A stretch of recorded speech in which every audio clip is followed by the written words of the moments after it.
Hi, I'm Al from the Truth, Lies and Workplace Culture podcast. I first came across Joe about 4 years ago via the Hustle and Flowchart podcast, and I was hooked from the very first episode that I listened to.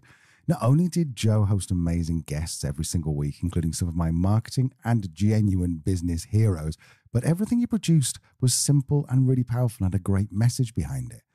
I ended up buying several of his products over the years, but Podhacker was my favorite. I couldn't believe how much content there was when I first opened it up, but as I started to work through it, things just clicked. Now, at the time, I had a hobby podcast with my wife, but in the last 12 months, we've launched and grown a podcast around workplace culture that is now, and I can't believe I'm saying this, now the number one workplace culture podcast in the UK.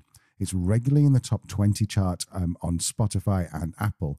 And we've just reached 60,000 downloads in October after just sort of 12 months of really taking it seriously. Bearing in mind, 12 months ago, we were talking about 600 or 700 downloads a month.